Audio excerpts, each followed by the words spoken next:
warahmatullahi wabarakatuh.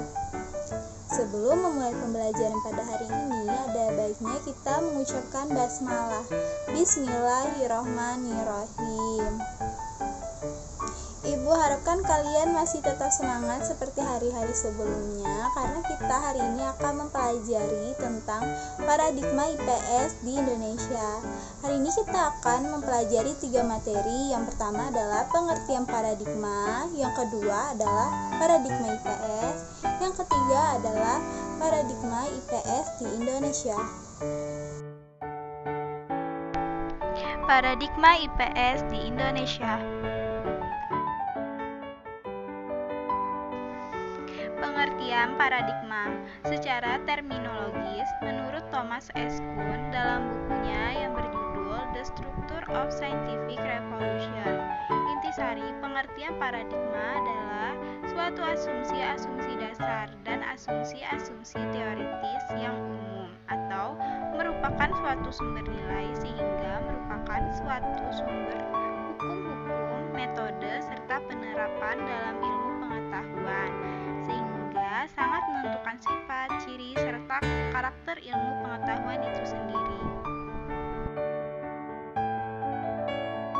Paradigma IPS. Paradigma IPS adalah model atau kerangka berpikir pengembangan IPS yang diwacanakan dalam kurikulum pada sistem pendidikan Indonesia.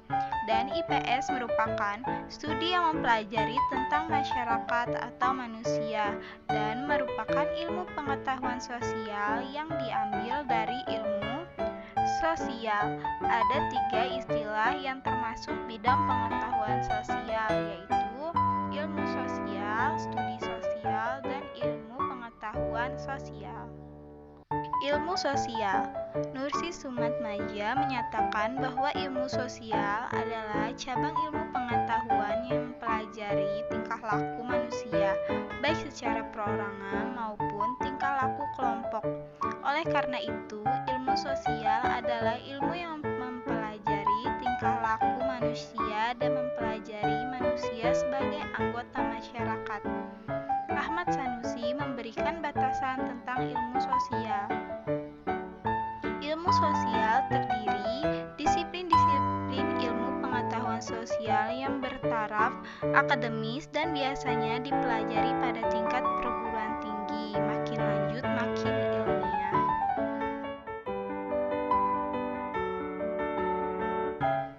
Studi sosial. Berbeda dengan ilmu sosial, studi sosial bukan merupakan suatu bidang keilmuan atau disiplin akademis, melainkan lebih ke suatu bidang pengkajian tentang gejala atau masalah sosial. Studi sosial menurut Ahmad Sanusi. Studi sosial tidak selalu bertaraf akademis universiter, bahkan dapat merupakan bahan-bahan pembelajaran bagi murid sejak pendidikan dasar dan dapat berfungsi selanjutnya sebagai pengantar bagi lanjutan kepada disiplin-disiplin ilmu sosial. Studi sosial bersifat interdisipliner dengan menetapkan pilihan judul dan masalah-masalah tertentu berdasarkan suatu rangka referensi dan meninjaunya dari beberapa sudut sambil mencari logika dari hubungan-hubungan yang ada satu dengan yang lainnya. Suatu acara ditinjau dari beberapa sudut komprehensif mungkin.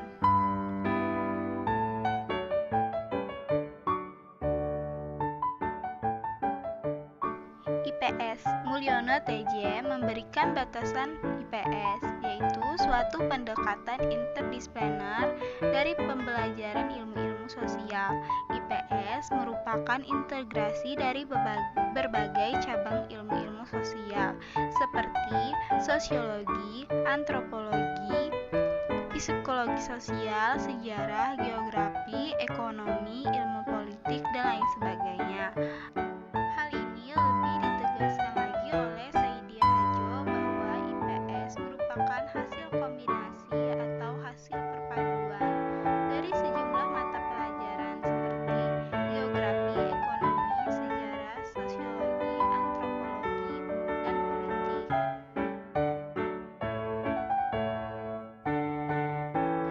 paradigma pendidikan IPS di Indonesia.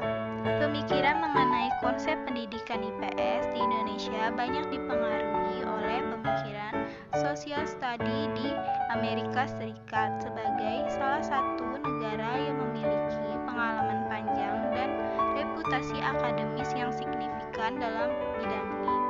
Oleh karena itu, perkembangan pemikiran mengenai pendidikan IPS di Indonesia akan ditelusuri dari alur perubahan kurikulum IPS dalam dunia persekolahan, dikaitkan dengan beberapa konten pertemuan ilmiah dan penelitian relevan dalam bidang ini.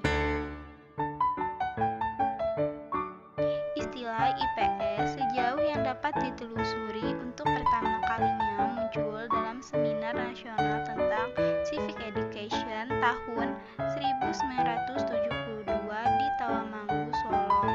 Menurut laporan seminar, ada 3 istilah yang muncul dan digunakan secara bertukar pakai, yakni pengetahuan sosial, studi sosial, dan ilmu pengetahuan sosial, yang diartikan sebagai suatu studi masalah-masalah sosial yang dipilih dan dikembangkan dengan menggunakan pendekatan interdisipliner dan bertujuan agar masalah-masalah sosial itu dapat dipahami siswa.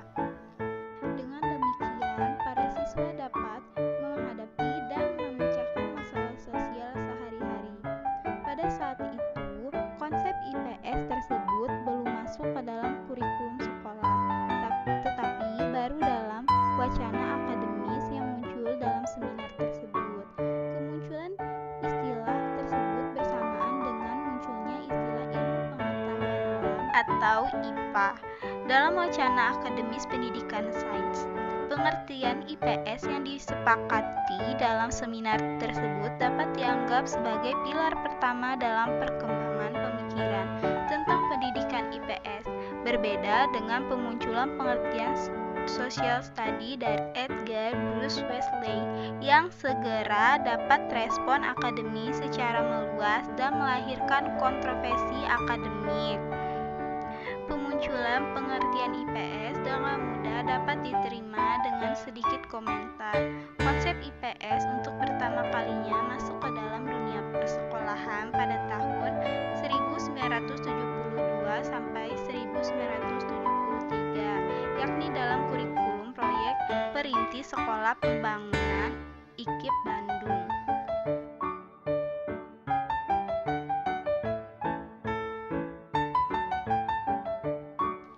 Mata pelajaran IPS diwujudkan dalam yang pertama, pendidikan IPS terpadu di SD kelas 3 sampai dengan kelas 6. Yang kedua, pendidikan IPS terkonfederasi di SLTP yang mencakup materi geografi, sejarah, dan ekonomi.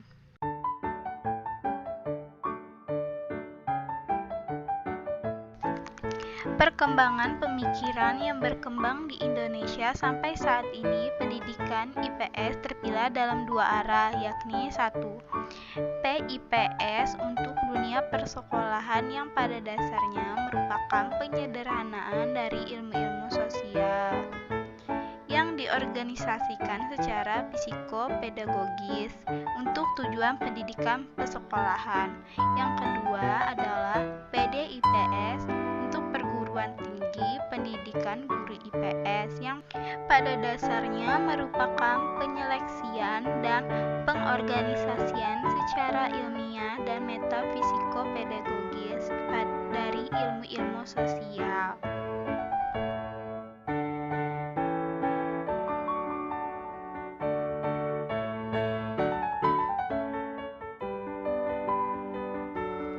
PIPS untuk dunia persekolahan terpilah menjadi 2 versi atau tradisi akademik pedagogis, yaitu yang pertama adalah PIPS dalam tradisi citizenship transmission dalam bentuk mata pelajaran pendidikan Pancasila dan kewarganegaraan dan sejarah Indonesia. Yang kedua adalah PIPS dalam tradisi social science dalam bentuk mata pelajaran IPS terpadu untuk SD dan mata pelajaran IPS terkonfederasi untuk SLTP dan IPS